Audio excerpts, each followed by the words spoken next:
joyful occasions, at your new moon festivals, and your other religious festivals, you are to blow the trumpets when you present your burnt offerings and your fellowship offerings. Then I will help you. I, I am the Lord your God. Sorry, reading the wrong translation. Try again. Okay.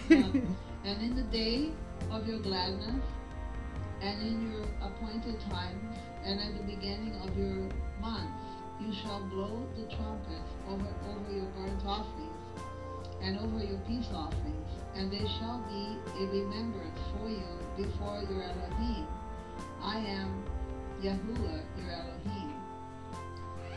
Let no one therefore judge you in eating or in drinking, or in respect to a festival or a new moon or Sabbaths, Isaiah which 66. are a shadow of what is to come, but the body of the Messiah. Thank you, Akot. Thank you very much. Our assistance there is greatly appreciated. No, not a problem. You were fine. You were fine.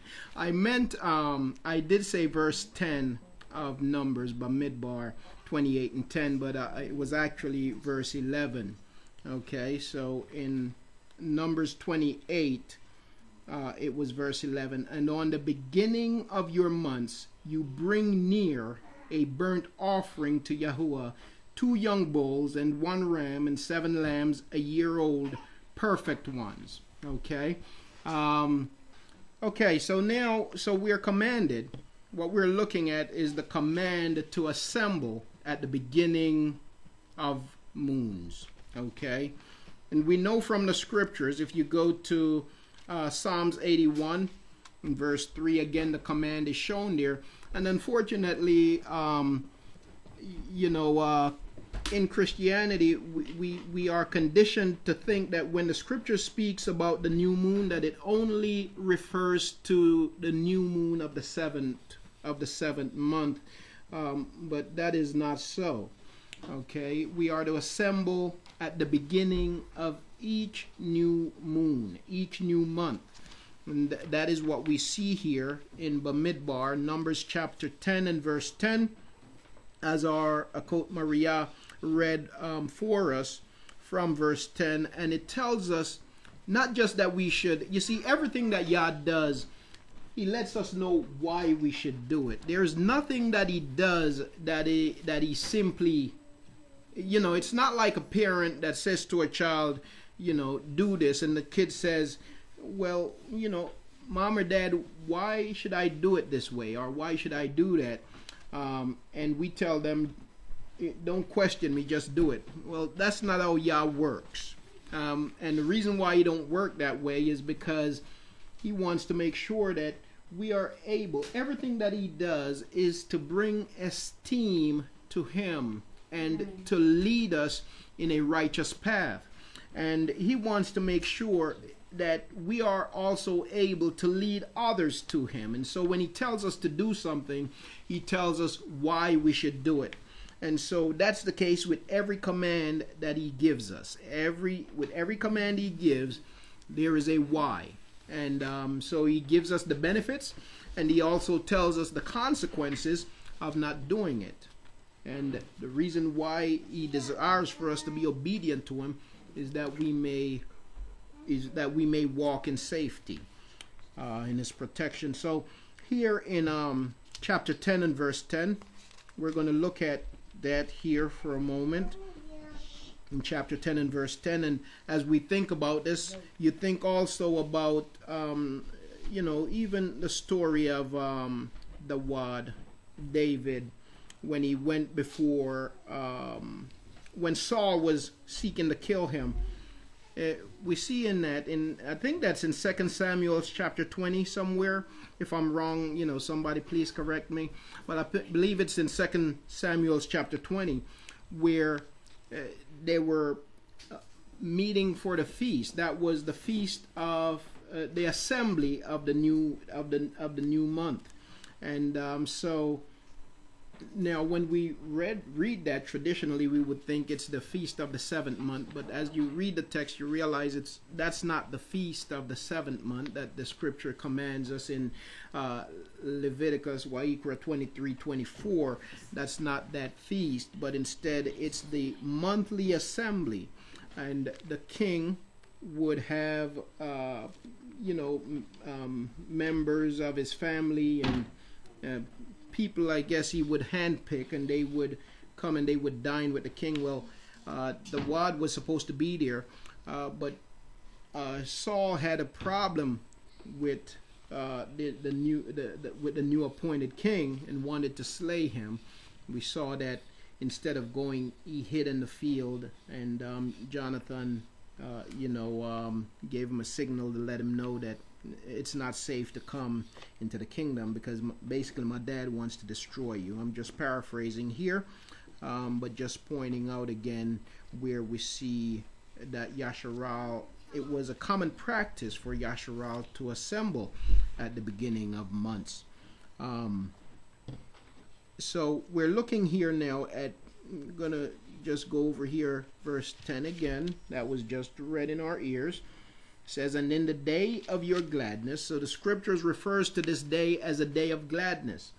And so the scriptures refers to this as a time of gladness, and I talked about us coming together because I could imagine if we were all together, how, just how awesome it would be to be in the flesh together. And so, the scriptures refers to this day as a day of gladness.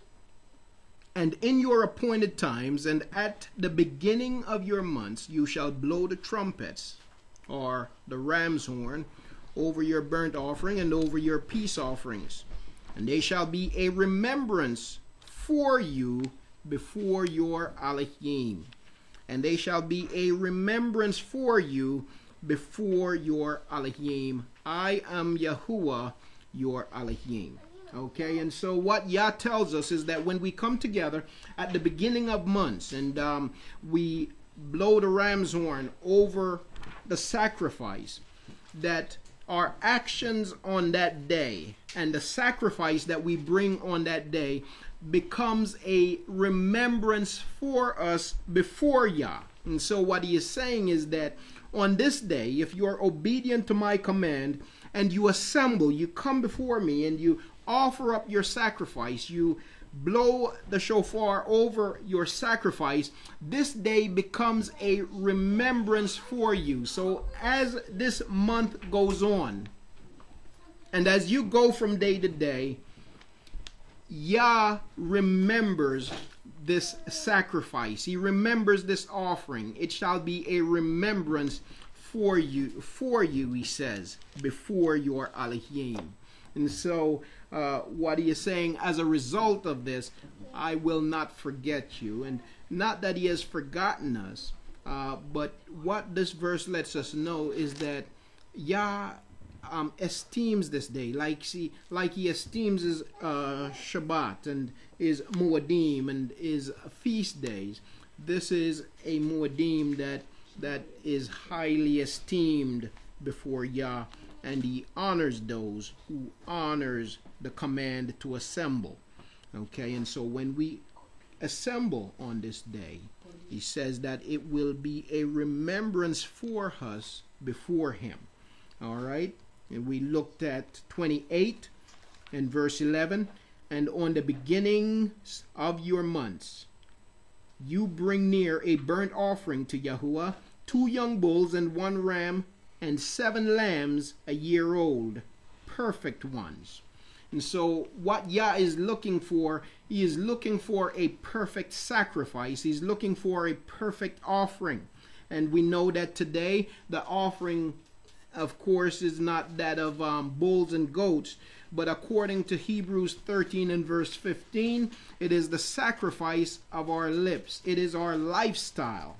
It is the way we live before Yah. And so what he expects is for us to come before him with perfect hearts. And so, even as the new month approaches, it should be a reminder to us for us to examine ourselves. As a matter of fact, we are expected to examine ourselves daily.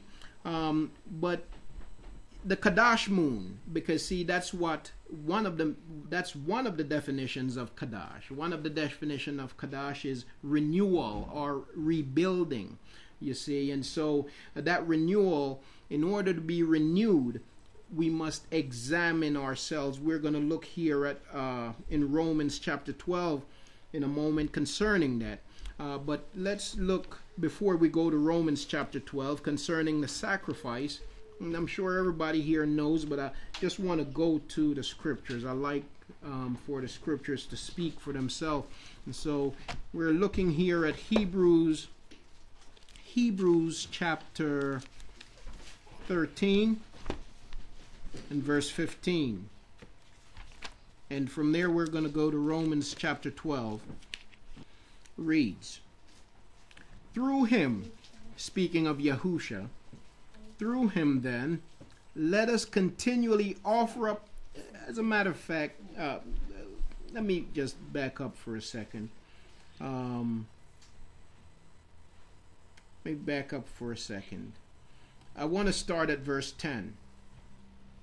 We have an altar from which those serving the tent have no authority to eat.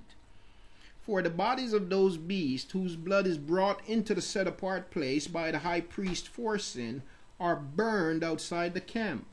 And so Yahusha also suffered outside the gate to set apart the people with his own blood. Let us then go to him outside the camp, bearing his reproach.